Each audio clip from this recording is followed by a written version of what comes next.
Hello धुरंधरो, नमस्ते, राम राम। मैं हूं अमित चौधरी। स्वागत है आपके अपने YouTube channel Amit sir GK में। तो आज डेली करंट के तहलके के अंतर्गत मोस्ट इंपोर्टेंट क्वेश्चन होने वाले हैं। सभी के सभी क्वेश्चन जो भी होते हैं, जो भी उनके पॉइंट में करवाता हूं, मोस्ट इंपोर्टेंट होते हैं। ठीक है, तो आज 12 अक्टूबर आपके सामने डेली करंट का तहलका शुरू होने वाली है क्वेश्चनों के साथ, जो कि मोस्ट इंपोर्टेंट होते हैं आपके सभी पेपरों के लिए। जो भी बच्चा, जो भी भाई बहन, जो भी एसएससी या फिर जैसे आपके सामने लिखा भी हुआ है, एक मिनट रुकिए, एसएससी से रिलेटेड, सी स्टेट, बैंक, एनडीए, डिफेंस से रिलेटेड या स्टेट पीसीएस तक के आप मेरे द्वारा पढ़ाए गए सभी क्वेश्चन को देख सकते हो इन फ्यूचर इन एग्जामों में। ठीक है, तो डेली करंट का तहलका प्रातः सुबह 6 बजे मैं लेकर आता हूं मेरे भाइयों के लिए, जो कि मोस्ट इंपोर्टेंट होती है। हिंदी और इंग्लिश दोनों में होती है मेरी क्लास। जो करंट अफेयर है आपके लिए मोस्ट इंपोर्टेंट है। ठीक है, तो शुरू करते हैं। सबसे पहले अक्टूबर के महत्वपूर्ण दिवस मैं आपको बताता हूं, उनकी सूची बताता हूं।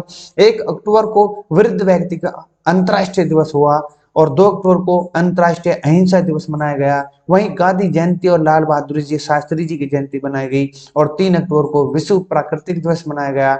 4 अक्टूबर को विश्व पर्यावरण दिवस, 4 ही अक्टूबर को विश्व कल्याण दिवस और 5 अक्टूबर को विश्व शिक्षक दिवस। इन सभी का मैं प्रॉपर तरीके से जिक्र कर चुका हूं। और 8 अक्टूबर को वायुसेना दिवस और विश्व और राष्ट्रीय डाक दिवस जो है ये 9 और 10 अक्टूबर को मनाए गए थे। इनके भी प्रॉपर तरीके से मैं आपको बता चुका हूं। वहीं पर 11 अक्टूबर के दिन कल अंतर्राष्ट्रीय बालिका दिवस मनाया गया था। इंपोर्टेंट क्वेश्चन है। ठीक है, यहां से क्वेश्चन उठेगा कि अंतर्राष्ट्रीय बालिका दिवस किस दिन को मनाया जाता है? 11 अक्टूबर को। ठीक है, आज है 12 अक्टूबर, तो विश्व गठिया दिवस मनाया जा रहा है आज पूरे विश्व के अंतर्गत। ठीक है, तो शुरू करते हैं अपने फर्स्ट क्वेश्चन के साथ, जो कि मोस्ट इंपोर्टेंट होने वाला है। ठीक है, बैन बार्ना के डगलस डायमंड और फिलिप डायोविगो ने 2022 का किस क्षेत्र में नोबेल पुरस्कार जीता है? इंपोर्टेंट क्वेश्चन है, निशान लगा लेना। इससे पहले मैंने शांति पुरस्कार को लेकर के सभी बताए थे।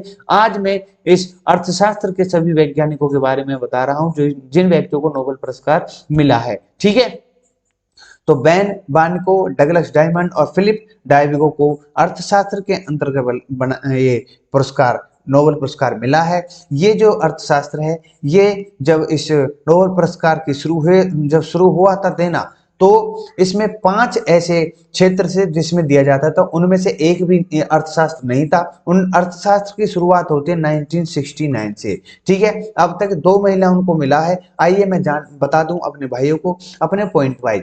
अमेरिका स्थित अर्थशास्त्री बैन बार्निके, डगलस डायमंड और फिलिप डायविको ने बैंकों और वित्तीय संकटों पर शोध के लिए पुरस्कार जीता है।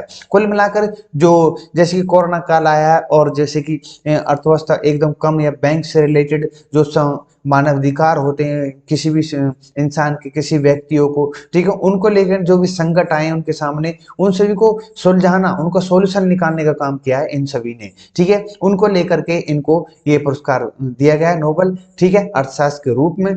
तो उनके शोध ने बैंकों, बैंक विनियमन, बैंकिंग संकटों, वित्तीय संकटों को कैसे प्रतिबंधित किया जाना चाहिए, इसके बारे में हमारी समझ को सुधार किया है। ठीक है, और नोबेल अर्थशास्त्र पुरस्कार 10 मिलियन स्वीडिश कीना के रूप में दिए जाते हैं। आपको पता होगी, नोबेल अर्थशास्त्र पुरस्कार को औपचारिक रूप से अल्फ्रेड नोबेल की स्मृति में आर्थिक विज्ञान में स्टोरेज रिक्स बैंक पुरस्कार कहा जाता है। यहां से क्वेश्चन उठ सकता है। ठीक है, नोट कर लेना। नोबेल अर्थशास्त्र पुरस्कार 1895 में बनाए गए मूल 5 पुरस्कारों में से एक नहीं है। यह स्वीडन के केंद्रीय बैंक द्वारा स्थापित किया गया था। जैसे मैंने बताया 1969 में पहली बार दिया गया था। इंपोर्टेंट है। अब तक यह केवल 2 महिलाओं को मिल चुका है, जिसमें से जो कि अर्थशास्त्र के अंतर्गत है। 2009 में मिला था एलिनोर ओस्ट्रीम को, 2019 में एस्टेरा डुफेला। एस्टेरा डुफेला किस देश से संबंध रखती हैं? इंपोर्टेंट क्वेश्चन है, ये मुझे इन कमेंट मुझे बताना। ठीक है, इसी प्रकार से मैंने इंग्लिश में आपके सामने मैंने कन्वर्ट कर रखा है। नेक्स्ट क्वेश्चन पर चलते हैं, जो कि मोस्ट इंपोर्टेंट है। किस संगठन ने एजुकेशन 4.0 इंडिया रिपोर्ट जारी की है? इंपोर्टेंट क्वेश्चन है। World economic forum, national liberation front, संयुक्त राष्ट्र संगठन या सरकारी संगठन? तो इसका राइट आंसर हो जाता है ए, वर्ल्ड इकोनॉमिक फोरम ने इस एजुकेशन 4.0 की इंडिया की रिपोर्ट जारी की है। आइए थोड़ा मैं बता दूं, थोड़ा सा इंपॉर्टेंट है ये कि रिपोर्ट के अनुसार में भारत में 60 मिलियन से अधिक माध्यमिक और उच्चतर माध्यमिक छात्र हैं। यह रिपोर्ट वर्ल्ड इकोनॉमिक फोरम ने संयुक्त राष्ट्र बाल शिक्षा कोष और युवा जिसे जनरेशन अनलिमिटेड इंडिया के सहयोग से तैयार किया है।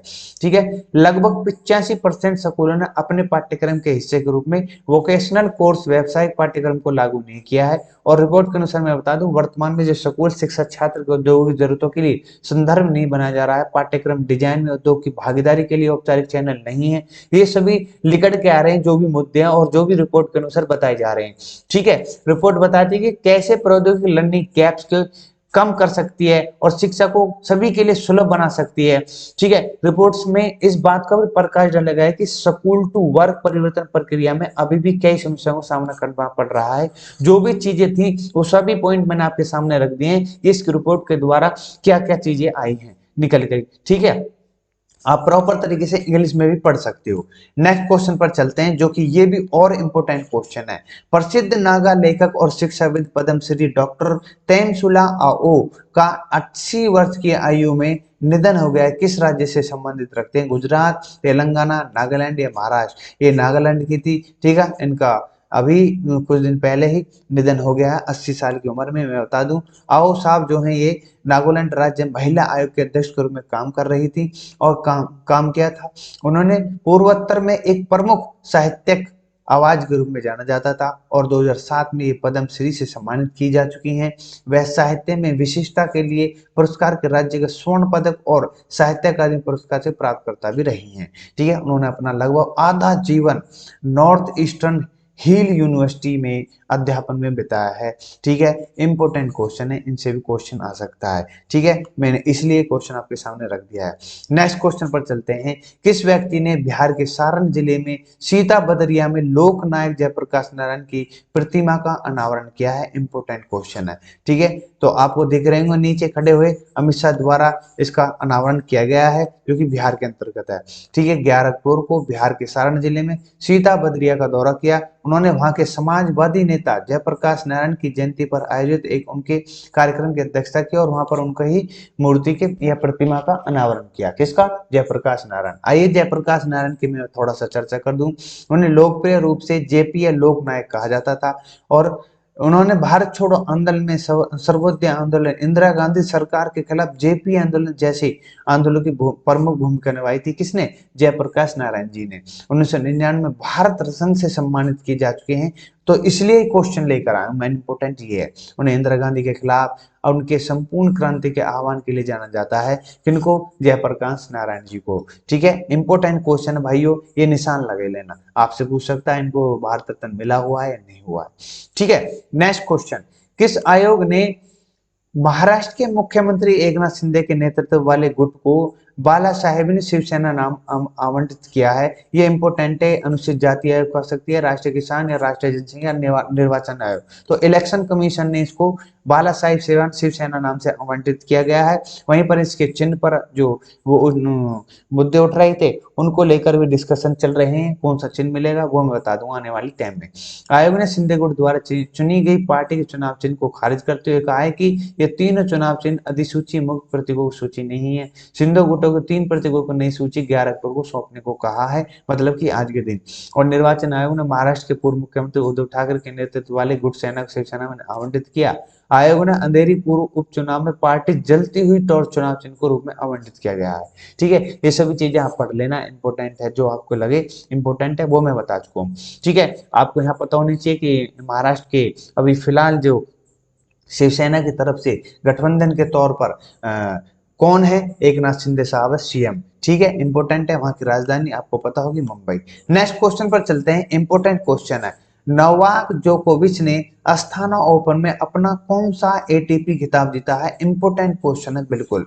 ठीक है, ये है नोवाक जोकोविच जिसने 90वां एटीपी खिताब जीता है। इंपॉर्टेंट क्वेश्चन है।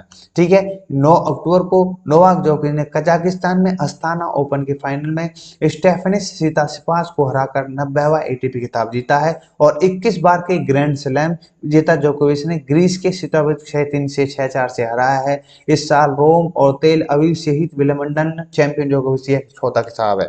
ठीक है, अस्थाना में, इस अस्थाना कहाँ पर है? उज्बेकिस्तान की राजधानी है। इस जीत के लिए योकोविच, जो राफेल नडाल और रोजर फेडरर को बहुत पॉपुलर व्यक्ति हैं, जो नाम आ रहे हैं आपके सामने, मैं कई बार जिक्र कर चुका हूँ इनके लिए। ठीक है, तो ये 90 इससे अधिक एटीपी खिताब जीतने वाले खिलाड़ी हैं जो मैं बता रहा हूँ आप। और नोवाक जोकोविच उनमें से एक हो चुके हैं, लगभग मतलब 3 टोटल हो गए हैं, राफेल नडाल जी, रोजर फेडरर जी और ये जोकोविच, नोवाक जोकोविच जी। ठीक है, तो आप प्रॉपर तरीके से इन तीनों को याद कर सकते हो। अस्थाना ओपन पुरुष डबल्स मुकाबले में निकोला मैक्टिस और मैट पाविक ने भी जीत दर्ज कर ली है। यह डबल मुकाबला था, ये ही खेलते हैं सिंगल सिर्फ नोवाक जोकोविच जी। ठीक है, तो 90वां खिताब जीता है इन्होंने एटीपी में। ठीक है, अंतरराष्ट्रीय बालिका दिवस जो कि मोस्ट इंपोर्टेंट है, अक्टूबर में कब मनाया जाता है? 17 अक्टूबर, 10 अक्टूबर, 12 अक्टूबर, 11 अक्टूबर। तो इंपोर्टेंट क्वेश्चन है, 11 अक्टूबर को विश्व मतलब कि कल के दिन अंतरराष्ट्रीय बालिका दिवस मनाया गया। प्रॉपर तरीके से मैं थोड़ा चर्चा करता हूँ इनके बारे में। दिसंबर 2011 में संयुक्त राष्ट्र महासभा ने 11 अक्टूबर को अंतरराष्ट्रीय बालिका दिवस के रूप में घोषित करने का प्रस्ताव अपनाया था, और यह लड़कियों के अधिकारों और दुनिया भर में लड़कियों के सामने आने वाली अनूठी चुनौतियों को पहचानने के लिए किया गया था। ठीक है, और इस वर्ष में अंतरराष्ट्रीय बालिका दिवस का विषय है कि हमारा समय अभी है, हमारे अधिकार हमारे भविष्य। संबंधित एचडी ये कुछ और है। ठीक है, ये लैंगिक समानता हासिल करना और सभी महिलाओं को, लड़कियों को सशक्त बनाना इनका मेन मुद्दा है। ठीक है बराबर, और होना भी चाहिए, सभी जागरूकता आनी चाहिए। ठीक है, नेक्स्ट क्वेश्चन है, किस सरकार द्वारा हस्तशिल्प कारीगरों के लिए एक ऑनलाइन पोर्टल लॉन्च किया गया है? इंपोर्टेंट क्वेश्चन है, ये भारतीय सरकार द्वारा चलाया गया अभियान है। इंपोर्टेंट क्वेश्चन के बारे में थोड़ा मैं बता दूं, इनके लिए क्या क्या सुविधाएं लेकर आए हैं। जो लॉन्च किया गया है, वेबसाइट जो लॉन्च की है, ऑनलाइन आवेदन जो होंगे, किस प्रकार से सूचीबद्ध है मैं बता देता हूँ। विकास आयुक्त हस्तशिल्प के कार्यकाल ने भारतीय हस्तशिल्प पोर्टल लॉन्च किया है, जो कि इनकी अपनी वेबसाइट है। मार्केटिंग इवेंट्स के लिए ऑनलाइन आवेदन जमा करने के लिए योग्य कारीगर इस पोर्टल का उपयोग कर सकते हैं। कारीगरों को अपना उत्पाद बेचने में सहायता करने के लिए हर साल देश में विभिन्न हिस्सों में लगभग 200 घरेलू विपणन कार्यक्रम आयोजित किए जाएंगे। ठीक है, कारीगर पहचान कार्ड नंबर वही है, पोर्टल लॉन्च करने होंगे, रजिस्ट्रेशन करवाने होंगे, ऑनलाइन प्रक्रिया होंगी, सभी चीजें आपके सामने लिख रही हैं। ठीक है, इंपोर्टेंट है, थोड़ा सा मैंने बता दिया, भारतीय सरकार द्वारा ये चलाया गया है। ठीक है मेरे भाइयों, नेक्स्ट क्वेश्चन पर चलते हैं। इंपोर्टेंट क्वेश्चन है, ये भी निशान लगा लेना, क्या पता नेक्स्ट जो एग्जाम होने वाले हैं नेक्स्ट मंथ, ये क्वेश्चन उठ सकता है। भारत की कप्तान हरमनप्रीत कौर जी और पाकिस्तान के खिलाड़ी मोहम्मद रिजवान को किस प्रकार के पुरस्कार को से चुना गया है? ठीक है, इंपोर्टेंट क्वेश्चन है, दोनों ही क्रिकेटर आपको देख रहे होंगे, बैट इनके हाथ में है। तो ICC player of the month, BCCI player of the month, तो इसका राइट आंसर हो जाता है A, ICC player of the month. मतलब जो सितंबर का जो महीना गया उसमें काफी अच्छे खेले हैं। ठीक है, अपनी टीम को जिता कर लेकर आए, तो उसी चीज को लेकर के पूरे विषय के अंतर्गत देखा जाता है कौन कितना बेटर खेला है इस मंथ। ठीक है, मंथली हिसाब से प्लेयर ऑफ द मंथ चुने जाते हैं आईसीसी के द्वारा। ठीक है, इंपोर्टेंट है, आईसीसी का हेडक्वार्टर कहां पर है? इंपोर्टेंट क्वेश्चन है, ये मुझे इन कमेंट मुझे बताना, जो भी बच्चा सीरियस है बिल्कुल। ठीक है, मैं इसके बाद मैं बता चुका हूं कि हरमनप्रीत कौर को महिला वर्ग में ICC player of the month चुना गया है। वहीं पर मोहम्मद रिजवान जो कि पाकिस्तान के, उनको पुरुष वर्ग में चुना गया है। और मैं बता दूं कि 1999 के बाद जो अपनी इंग्लैंड से कभी 1999 के बाद, मतलब आज 23 साल हो चुकी हैं, पहली श्रृंखला जीती है 1999 का भारत की महिला टीम ने। ठीक है, ये भी अपने आप में एक रिकॉर्ड है। रिजवान ने भारतीय बाएं हाथ के स्पिनर अक्षर पटेल को पीछे छोड़ा और ऑस्ट्रेलिया के कैमरन ग्रीन को पीछे छोड़ा। ठीक है, तो रिजवान को कुल मिलाकर प्लेयर ऑफ द मंथ दिया गया है इस बार। ICC player of the month awards ICC द्वारा जनवरी 2021 में शुरू किया गया था। ये भी क्वेश्चन आपके सामने उठ सकता है। ठीक है, नेक्स्ट क्वेश्चन पर चलते हैं।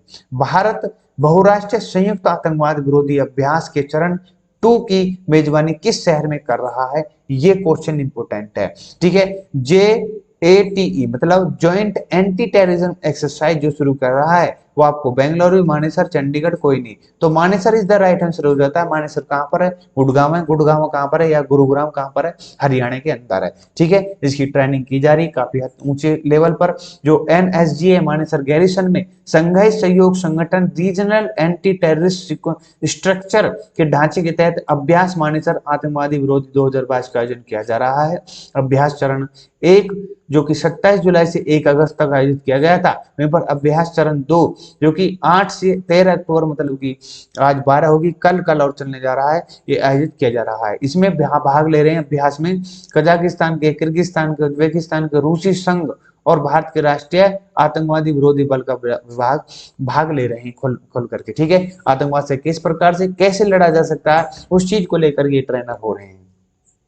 अभ्यास का मुख्य उद्देश्य है परिचालन क्षमताओं को बढ़ाना, आतंकवादी अलगवाद और उग्रवाद का मुकाबला करने के लिए अनुभव का आदान प्रदान करना है। भारत ने अक्टूबर 2021 में SSCO जो रैट्स की परिषद की अध्यक्षता ग्रहण की थी, आपको पता होगी। क्षेत्रीय आतंकवादी विरोध संरचना जिसको रैट्स संघाई सहयोग संगठन का एक स्थायी अंग है, इसका मुख्यालय ताशकंद है। ताशकंद जो कि उज्बेकिस्तान के अंतर्गत है। ठीक है, सभी चीजें आपको मैंने प्रॉपर तरीके से हर क्वेश्चन में बता दी है पॉइंट वाइज मेरे भाइयों। ठीक है, आशा करता हूँ आज की क्लास, आज का सेशन काफी अच्छा रहा होगा, काफी अच्छे समझ में आया होगा। ठीक है, इसी प्रकार से मैं हर चीज को समझाता हूँ और प्रॉपर तरीके से समझाता हूँ पॉइंट वाइज। ठीक है, कुछ बाहर से कोई भसड़ नहीं बोता मैं, प्रॉपर तरीके से जो पॉइंट होते हैं वही मोस्ट इंपोर्टेंट होते हैं अपने क्वेश्चन के लिए। ठीक है, तो आशा करता हूँ आज की क्लास आपके समझ में आई होगी, और अच्छा समझ में आई है तो लाइक शेयर सब्सक्राइब कर देना। वहीं पर मैं दूसरी बात बताऊँ अपने भाइयों को कि मेरे द्वारा निःशुल्क जीके के से रिलेटेड पॉलिटी, जियोग्राफी और हिस्ट्री तीनों सब्जेक्ट प्रॉपर तरीके से पढ़े हुए हैं, ऑन यूट्यूब पर है, प्रैक्टिस सेट लगे पड़े हैं, टेस्ट सीरीज कर सकते हो आप।